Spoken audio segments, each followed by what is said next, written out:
News top 9 brought you by Kesari मरहम एवं तैलम, वर्षों से दर्द पे सबसे ज्यादा असरदार। And Prayag PTMT bath fittings and accessories, quality बेमिसाल, लिख के ले लो।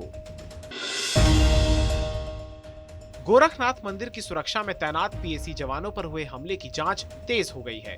गोरखपुर में हुए हमले के बाद काशी और मथुरा के मंदिरों में भी सुरक्षा व्यवस्था चाक चौबंद कर दी गई है। हमले के बाद आईबी टीम भी अलर्ट हो गई है। एटीएस और एसटीएफ आरोपी मुर्तजा से पूछताछ कर रही है। इससे पहले उसके पास से कई ऐसे दस्तावेज मिले थे जिनकी जाँच की जा रही है। यूपी एटीएस की अलग अलग टीमें आरोपी के संपर्कों को खंगालने के लिए नवी मुंबई से लेकर गोरखपुर तक और साथ ही कुशीनगर, महाराजगंज और सिद्धार्थनगर में छापेमारी कर रही है।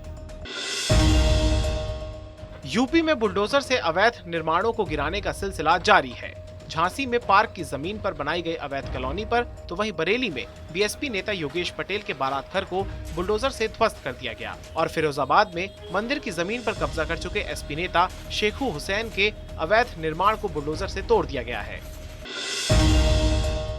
यूपी के डिप्टी सीएम केशव प्रसाद मौर्य ने गोरखनाथ मंदिर में हुई घटना पर कहा कि जवानों ने साहस का परिचय देते हुए किसी बड़ी घटना को अंजाम देने से रोक लिया। उन्होंने कहा कि इस तरह की मंशा रखने वालों को ये साफ संदेश है कि अगर कोई ये सोचे कि इस तरह के अपराध करेगा और बच जाएगा तो उत्तर प्रदेश में वो युग समाप्त हो चुका है। इसके अलावा उन्होंने कहा कि अपराधी के तार जहाँ कहीं भी जुड़े होंगे उन सभी पर कानून के शिकंजे में कठोरतम कार्रवाई की जाएगी। बहुत बड़ी अनहोनी को रोकने का काम किया है और इसकी जांच बहुत उच्च स्तर पर हो रही, बहुत गहराई से हो रही है। और इसके संबंध में जो भी जानकारी होती है वो समय समय पर देने का काम भी किया जा रहा है। लेकिन उत्तर प्रदेश में इस प्रकार की अपराध की मंशा करने वालों को संदेश साफ है कि उत्तर प्रदेश में अब कोई सोचे कि इस प्रकार के अपराध करेगा और वह बच जाएगा तो वह युग ही समाप्त हो गया। समाजवादी पार्टी के नेता मखलू पांडे के घर विजिलेंस और आईटी टीमों ने छापेमारी की। मखलू पांडे को भ्रष्टाचार के आरोप में सस्पेंड किए गए औरैया के जिलाधिकारी सुनील वर्मा का बेहद करीबी बताया जा रहा है। भारी पुलिस फोर्स की तैनाती के बीच खनन कारोबारी मखलू पांडे और उसके करीबियों के खिलाफ आय से अधिक संपत्ति होने और अवैध खनन को लेकर उनके घरों समेत 5 जगहों पर छापेमारी की गई। अयोध्या में दर्दनाक सड़क हादसा हो गया। अयोध्या गोरखपुर राष्ट्रीय राजमार्ग पर एक प्राइवेट बस के बेकाबू होकर पलटने से 3 यात्रियों की मौत हो गई, जबकि 20 से ज्यादा यात्री घायल हो गए। क्रेन और पुलिस की सहायता से बस में फंसे हुए लोगों का रेस्क्यू किया गया और गंभीर रूप से घायल यात्रियों को अस्पताल में भर्ती कराया गया है। जानकारी के मुताबिक ये बस दिल्ली से बस्ती और सिद्धार्थनगर जा रही थी। वहीं श्रावस्ती में एक तेज रफ्तार डबल डेकर बस के गड्ढे में पलटने से उसमें सवार आधा दर्जन लोग गंभीर रूप से घायल हो गए, जिन्हें अस्पताल में भर्ती कराया गया है। देश में आज फिर पेट्रोल और डीजल के दामों में बढ़ोतरी हुई है। दोनों ईंधनों की कीमतों में 80-80 पैसे का इजाफा किया गया है। पिछले 15 दिनों में तेल 9 रुपए 20 पैसे महंगा हो गया है।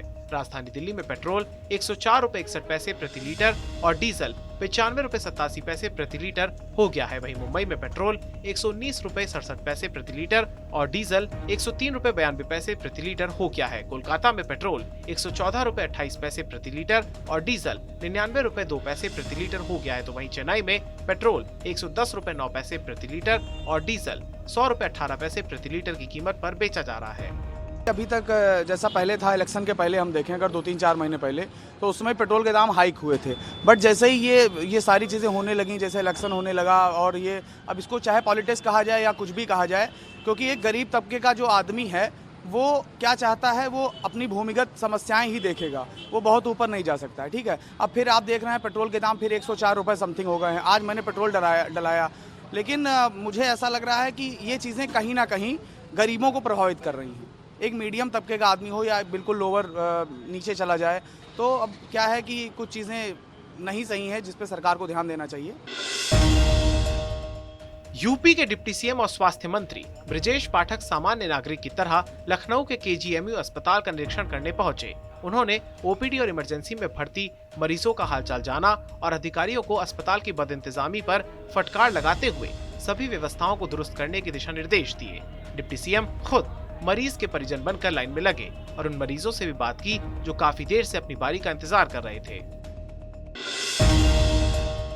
उत्तराखंड के मुख्यमंत्री पुष्कर सिंह धामी ने दिल्ली में प्रधानमंत्री नरेंद्र मोदी, गृह मंत्री अमित शाह और राष्ट्रीय अध्यक्ष जेपी नड्डा से मुलाकात की। यूनिफॉर्म सिविल कोड पर बोलते हुए उन्होंने कहा कि जल्द ही कमेटी बनाकर इसे लागू करने का काम करेंगे। साथ ही नेपाली प्रतिनिधि मंडल से बातचीत पर उन्होंने कहा कि दोनों देशों के बीच रोटी और बेटी का रिश्ता है और इसे और प्रगाढ़ करने के लिए कार्य किए जाएंगे। हमने यूनिफॉर्म सिविल कोड के बारे में पहले अपनी कैबिनेट में फैसला ले लिया है, उसका नोट तैयार कर लिया है। जल्दी हम कमेटी बनाएंगे और कमेटी पूरा ड्राफ्ट बनाएगी और हम उसको लागू करेंगे। इसी प्रकार से जो हमने अन्य संकल्प भी लिए हैं उत्तराखंड को आगे बढ़ाने के लिए, माननीय प्रधानमंत्री नरेंद्र मोदी जी के नेतृत्व में उन सभी को हम एक एक करके आगे बढ़ाएंगे। लखनऊ में सफाई कर्मचारियों ने अपनी मांगों को लेकर विरोध प्रदर्शन किया। प्रदर्शनकारी सफाई कर्मचारियों ने मेयर संयुक्ता भाटिया और नगर आयुक्त अजय कुमार द्विवेदी की गाड़ी रोककर विरोध प्रदर्शन किया। प्रदर्शन के दौरान सफाई कर्मचारियों ने सड़क पर कूड़ा फैला दिया। हालांकि बाद में नगर निगम द्वारा मांगे माने जाने के बाद आंदोलन खत्म हो गया। News top 9 brought you by Kesari मरहम एवं तैलम, वर्षों से दर्द पे सबसे ज्यादा असरदार, and Prayag PTMT bath fittings and accessories, quality बेमिसाल, लिख के ले लो।